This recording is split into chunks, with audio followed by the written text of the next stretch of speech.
controls to you. And so Pam is here with us from the Illinois Heartland Library System. She's the metadata cataloger at the Cataloging Maintenance Center there. And we're really happy to have you here, Pam. Thank you. Can you see my screen okay? Yes, I can. Okay. Am I loud enough for everybody? I can hear you fine. Okay. All right. Hi, my name is Pam Thomas, and like Louise said, I work for Illinois Heartland Library System. I am the CMC metadata cataloger. I've got my email there if you need to contact me. Sorry, I still have a funky throat, so if you guys were listening to me last week, you get to listen to me again. So today we're going to talk about understanding WEMI, which is work, expression, manifestation, and item.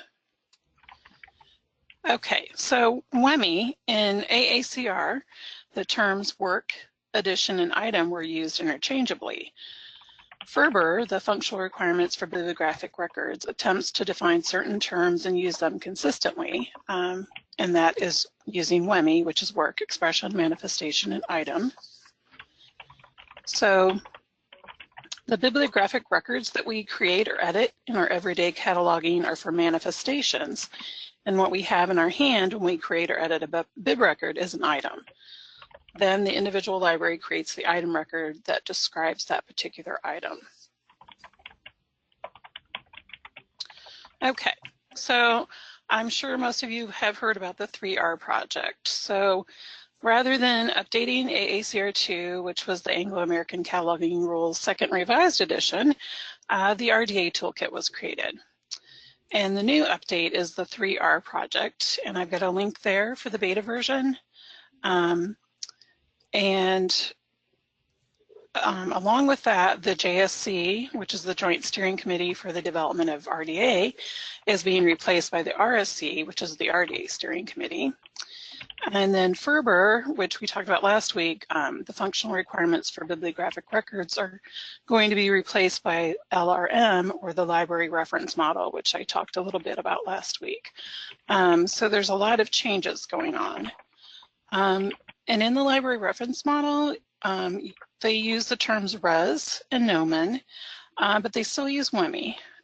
That's the foundation of the LRM. So they rolled out the beta toolkit in June of this year, but people are still using the old RDA toolkit.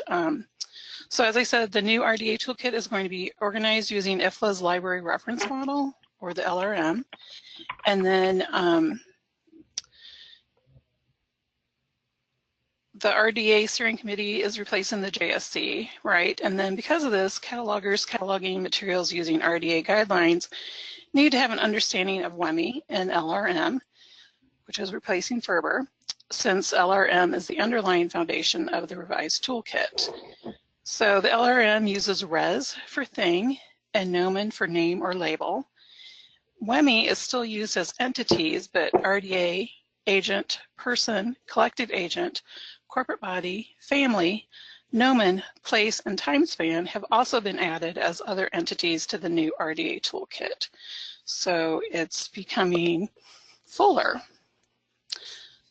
So when you have time, if you haven't already, go ahead and check out that beta version of the toolkit, and they do update it, so keep that in mind.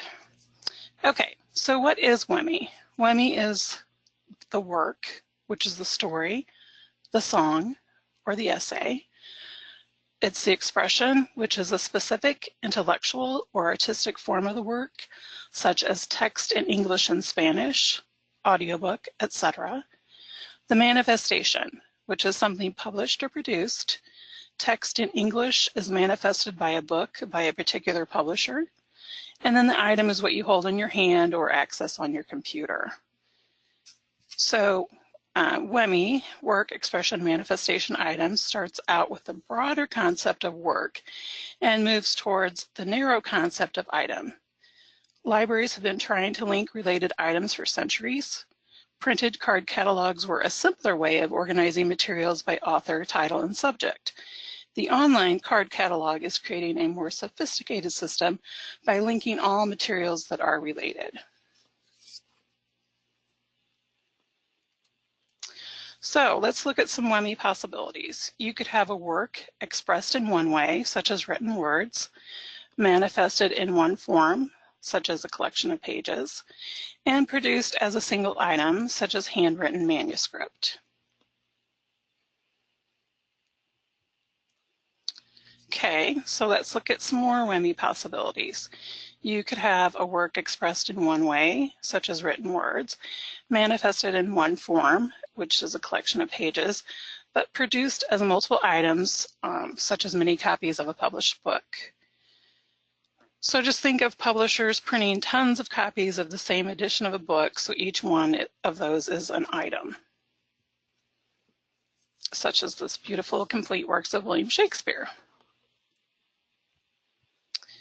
Okay, so let's look at some more WEMI possibilities. Some works are expressed in many different ways: written words, spoken words, translations into different languages, manifested in different ways, written words in regular and large print, spoken words on cassette and CD, and available as millions of multiple copies or items for each expression and manifestation. So just visualize the warehouses for Amazon, Barnes & Noble, Baker & Taylor, etc. And they are all stocked with different manifestations or formats and multiple items or copies of that same item edition copy.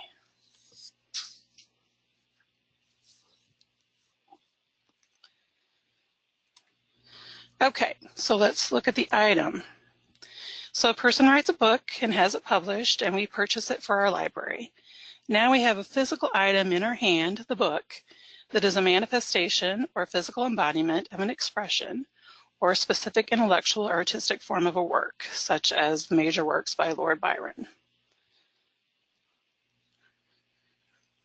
So this, the major works of Lord Byron is an Oxford World's Classics. It was published in 2008 by Oxford University Press, ISBN 9780199537334 is an example of an item. So let's look at examples of an expression. So we have a different publisher with the same expression. Now we have another physical item that is a different manifestation of the same expression of that same work. So we have two different copies of Don Juan.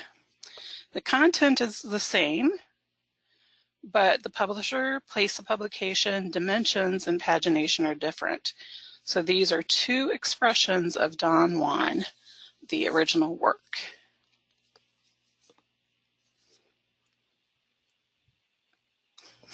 Okay, so the work could be same or different publisher puts this work out as an audiobook.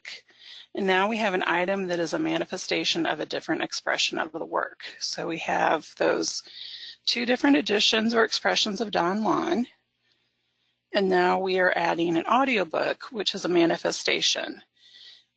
But these are all separate expressions of the original work. These are all different formats of Don Juan. Okay, let's talk about item work. So when they make a movie of the work, we have another item that is a manifestation of an expression of a different work that is related to the original work. So we still have our two different editions or expressions of Don Juan, the book. We still have that audiobook, which is the manifestation. And now we've added a DVD version of the movie, which is a manifestation.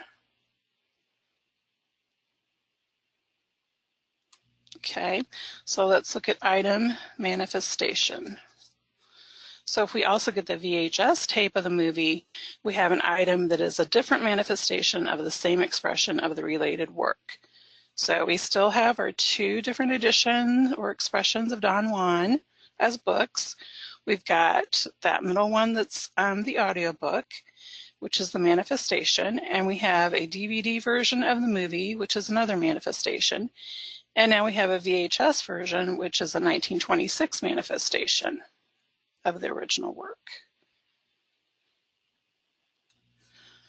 All right, so we've got item, manifestation, expression, work. So we're going to add the soundtrack to the movie, which would also be an item that is a manifestation of an expression of a different work that is related to the movie that's related to the original work. So we still have our 2 editions or expressions of Don Juan as books. We've got the audiobook, which is a manifestation. We have a DVD version of the movie, which is a manifestation. We have a VHS version, which is a manifestation. And now we've added the soundtrack, which is a manifestation.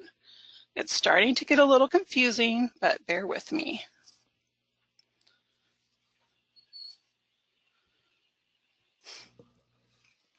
Okay, so we're still talking about item, manifestation, expression, work. So if we have a movie that's loosely based on the original book, it is also an item that is a manifestation of an expression of a different work that is related to the original work. So we're talking about Don Juan, the movie, down there in the bottom right-hand corner. So we still have our 2 different editions or expressions of Don Juan, which are manifestations.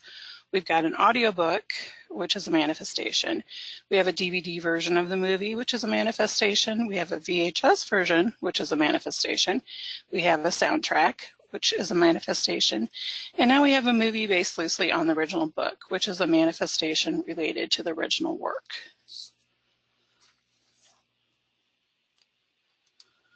Okay. So our challenge is to take the user or the patron from any of the expressions or manifestations to all the related items in the catalog. And this is one of the major goals of RDA. So if your library owned all of these, your patron could do a Don Juan search, and these should all pop up on the screen. So again, we've got our 2 different editions or expressions of Don Juan as books. We've got the audiobook, which is the manifestation. We have the DVD version of the movie, which is a manifestation. We have a VHS version, which is a manifestation. We have a soundtrack, which is a manifestation. And a movie based loosely on the original book, which is a manifestation related to the original work. And now the related manifestations items need to be linked to each other. So hopefully that made sense. All right, so let's look at a few work examples. So a distinct intellectual or artistic creation, that is the intellectual or artistic content. That is the definition of a work in the RDA Toolkit. So for an example of a work, you would have the concept of Big Little Lies by Liane Moriarty, Sleeping Beauties by Stephen and Owen King, Macbeth by William Shakespeare, and Old Man and the Sea by Ernest Hemingway. So just remember that the work is the artistic creation before it is formatted, published, and packaged for manufacturing. Okay, so let's look at some expression examples. And I'm going to use these same 4 titles throughout these examples. So the RDA Toolkit defines an expression as an intellectual or artistic realization of a work in the form of alphanumeric, musical or choreographic notation, sound, image, object, movement, etc., or any combination of such forms. So an expression example would be Big Little Lies by Liane Moriarty, formatted as a novel, Sleeping Beauties by Stephen and Owen King, formatted as an audiobook, Macbeth by William Shakespeare, formatted as a play, and Old Man and the Sea by Ernest Hemingway, formatted as a movie. So as you can tell, an expression is a less abstract form than the work, but not quite as concrete as a manifestation or item. So let's move on to the manifestation. So the RDA Toolkit defines manifestation as a physical embodiment of an expression of a work. So we're going to have, as our example, Big Little Lies by Liane Moriarty, printed as a paperback novel, Sleeping Beauties by Stephen and Owen King, recorded as an audiobook, Macbeth by William Shakespeare, performed as a play, and Old Man and the Sea by Ernest Hemingway, produced as a movie. So a manifestation is a more distinct form of the work. So let's look at our item examples. So the RDA Toolkit defines an item as a single exemplar or instance of a manifestation. So we've got Big Little Lies by Leanne Moriarty, printed as a paperback novel, published by Berkeley in 2015 with an ISBN of 978-0425-274866. Another item example is Sleeping Beauties by Stephen and Owen King, recorded as an audiobook, published by Simon & Schuster Audio in 2017, narrated by Maren Ireland with an ASIN of B, I think that's a 071FN or 9TBX1. Macbeth by William Shakespeare, performed as a play, filmed by PBS in 2010, as a streaming movie or DVD in 2011, with an ASIN of B00443FMKM, starring Patrick Stewart, and directed by Robert Gould. And then our final item example is Old Man and the Sea by Ernest Hemingway, produced by Warner Brothers as a movie, filmed in 1958, DVD released in 2010, starring Spencer Tracy, with an ASIN of B003NF97KS. So, as we are working through the work expression manifestation item, you can see that the item is the most concrete form of WEMI, with specific information such as author, creator, performers, publishers, directors, copyright dates, ISBNs, publisher numbers, ASINs, etc. The item is what catalogers will be adding to their database, but the database will link all the related materials to each other, allowing the patron to choose which item he or she wants. So how do we record all of this in our bibliographic record? As you know, relationships are very important in RDA.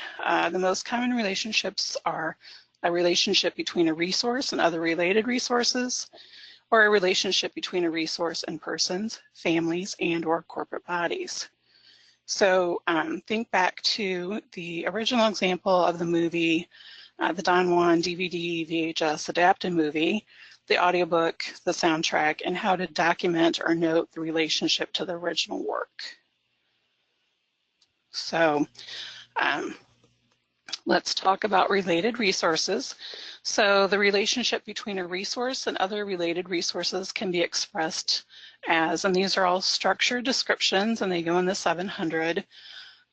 So that first 700, you have first indicator 1, second indicator blank, subfield I, adaptation of, and then work is enclosed in parentheses, colon, space, subfield A, Byron, comma, George Gordon Byron, comma, subfield C, Barron, comma, subfield D, 1788 to 1824, period, space, subfield T, Don Juan, period.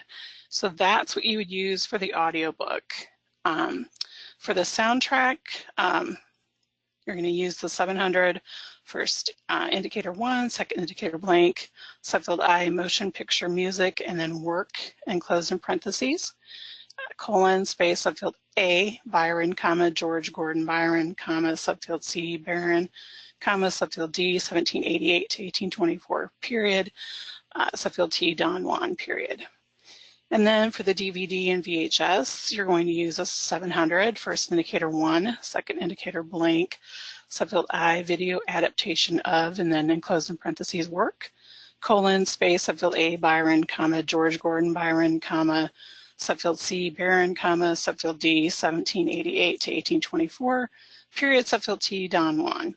And then for the Don Juan DeMarco example, you're going to put that in a 700, first indicator 1, second indicator blank, subfield I, based on, enclosed in parentheses, work, colon, space, subfield A, Byron, comma, George Gordon Byron, comma, subfield C, Barron, comma, subfield D, 1788 to 1824, period, subfield T, Don Juan. So the terms and phrasing that you can use in subfield I in the 7XX field can be found in OCLC bibliographic formats and standards, as well as in the RDA Toolkit. And then along with the 7XX, which is your structured description, you can add 5XXs, which are your unstructured descriptions. So for example, you could have a 500 field, both indicators blank, subfield A, based on a story by Lord Byron, period. Or you could have a 500, both indicators blank, subfield A, based on a literary personality first introduced in the tragic drama El Borrador de Sevilla, 1630, attributed to the Spanish dramatist Tirso de Molina. So you can use your 5XXs to provide additional information about the relationship between the original work or a manifestation to the current item in your hand. So hopefully that will help you with WEMI. So I've got some helpful links here. As I mentioned last week, that FLA library reference model is interesting reading. Perhaps don't read it when you're sleepy. And then you can look at theoretical foundations of RDA or what is WEMI, notes, Ferber WEMI entities, physicality, interchangeability, merging is a good resource. Dracula and Ferber terms is kind of a fun slide share. A conversation between a patron and the library catalog really makes you think about how we format bibliographic records, and that one's not very long. And of course, I'm sure all of you already use OCLC's bibliographic formats and standards and Mark 21 format for bibliographic data. And then I've got links there to the RDA Toolkit as well as the Beta Toolkit, if you haven't had a chance to look at that. So, are there any questions?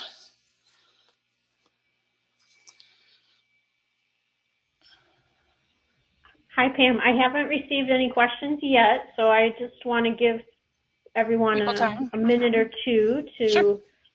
Type those in.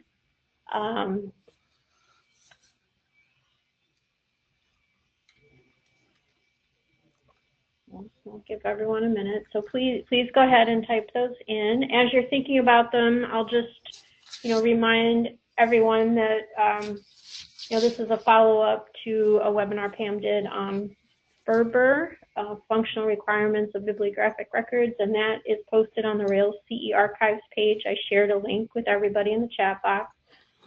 We are recording today, so we'll post this on the CE Archives page as well.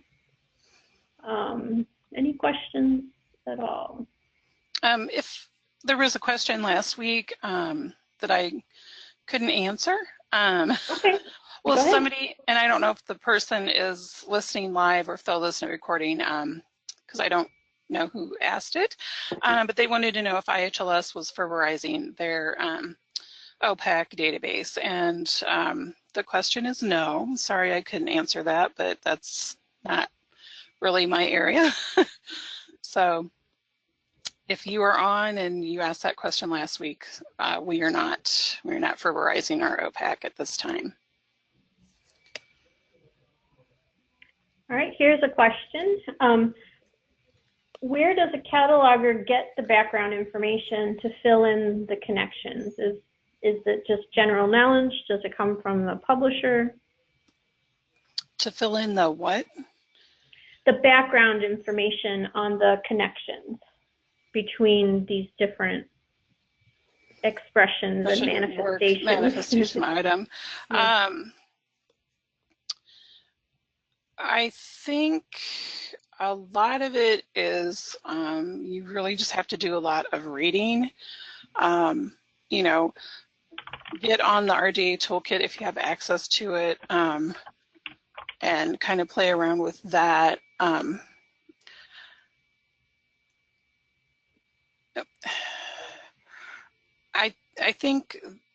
I think the new version, when they are completely finished with it with the RDA Toolkit, will kind of bring WEMI a little bit better together. I know that wasn't very grammatically, clear.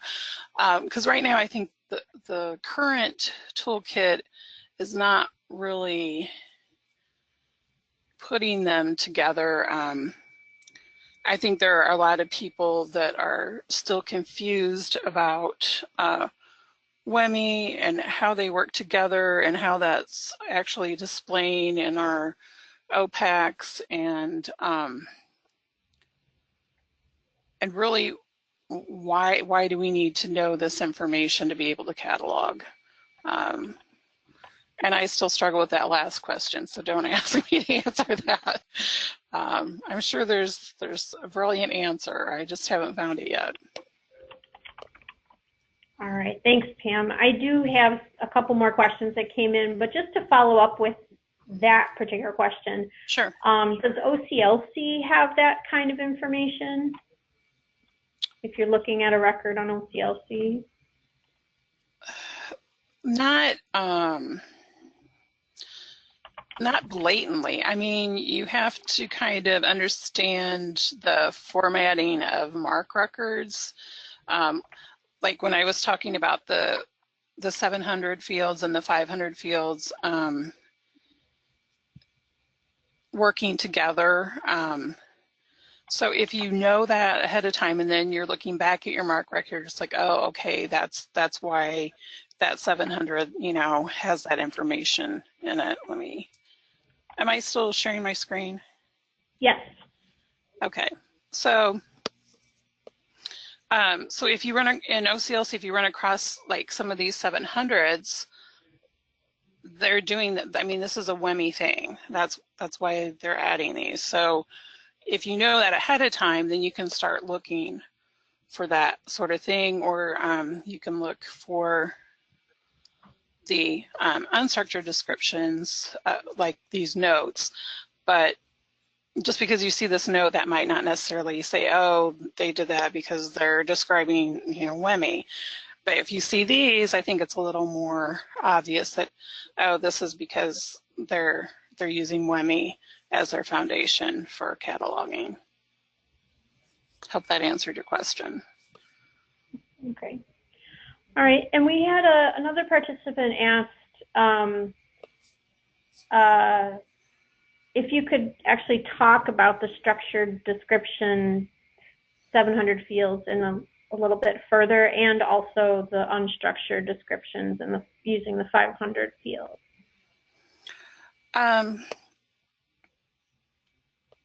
Like you want more information? Okay, so so these 4 examples were based on, right, the Don Juan examples that I had. So okay, just to follow up, the person who asked that question just wants to clarify, like, when you use the 700 field versus the 500. Well, you can use both, and you probably want to use both in your record. So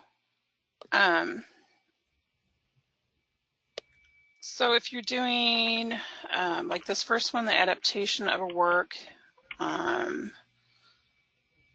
you're probably going to, when you use this, the first 500 based on a story by Lord Byron, actually you probably would want to have that, I would think, for all of these examples. Yeah. And actually I think you could use both of these 500s with your 700. Just be aware that you're only going to use one of these 700s depending on if you were cataloging the audiobook or the soundtrack or the DVD or the Don Juan DeMarco, the adaptation. So you would just have one 700, but you could definitely use both of the 500s to go with that. Because, I mean, Don Juan was based on the literary personality. I mean, it's not wrong if you don't have the 500s in there, but you definitely want to have the 700. Did that help? Okay. All right. Thanks. Well, if that person has any follow-up questions, just go ahead and type those in. Yes, please. Okay. Oh, he said it does help. All right. Okay. Thank you. We're good. All right. So the next question is, for example, about the movie Blade Runner. So Okay. if we were to show Do Androids Dream of Electric Sheep by Philip K. Dick as the inspiration for the movie Blade Runner, Right. Would a 500 field unstructured description be easier for patrons to understand than the 700 field? Oh, sure, but I think 500s are always easier for patrons to understand. But it would probably be better for the cataloger to have both in the record. Because I think, you know, this is all about linking data and basically inputting information for what the future of our catalogs are going to be able to do. So I think the more information you have in your record, the better it will be in the future. I mean, it might not be super helpful at, you know, this current day, but I think it will be in the long run, if that makes sense. All right. The person who asked that question, if you have any follow-ups, go ahead and type those in, please. And the last question I have right now is, what is an ASIN number? Those were with, hang on, let me see if I can. Is that similar to an ISBN for AV? It's a publisher number, and that a lot of like DVDs have those, especially if they're streaming. So yeah, it's an identification number. Is that unique to Amazon purchases, or is that more universal than that? Well, that is a good question. Let me do a search. I won't do it on my computer because you can see what I'm doing.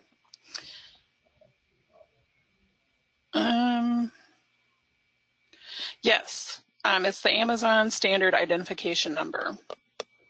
Okay. Thank you. But good question. Yeah. All right, and then I've got one more question came in. Would you use a structured description for sequels or prequels of a work? Yes, both. Okay. But you would probably also want to do a 500.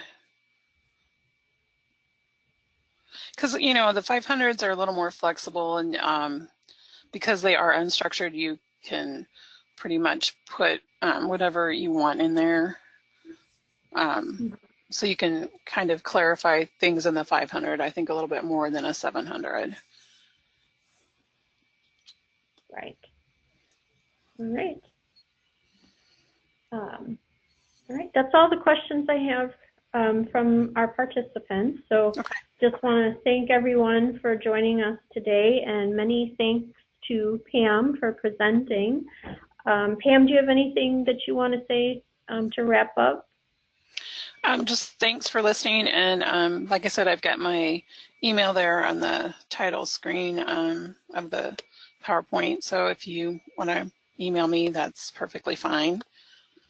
If I don't know the answer, I will look it up. All right, that sounds good. Well, thank you again, everybody, for being here today. As I mentioned, we are recording, so once I get that processed, I'll post it with the slides on the Rails CE archives page. And again, for those of you who are school librarians or maintaining your Illinois teaching license, if you'd like to earn that professional development hour credit, download the evaluation form and send that back into me. Or if you weren't able to access it, a question just came in about that. On your control panel, there's a handouts section that has the PDH instructions and evaluation form. If you can't access it, please contact me I'm going to type my email into the chat box. It's just ce@railslibraries.info, or you can give me a call too, and I can help you with that. So with that, I'm going to go ahead and end the webinar. Thanks again, everyone. Thank you, Pam. Well, thank you, Louise. And everyone enjoy the rest of your day. Thanks. Bye.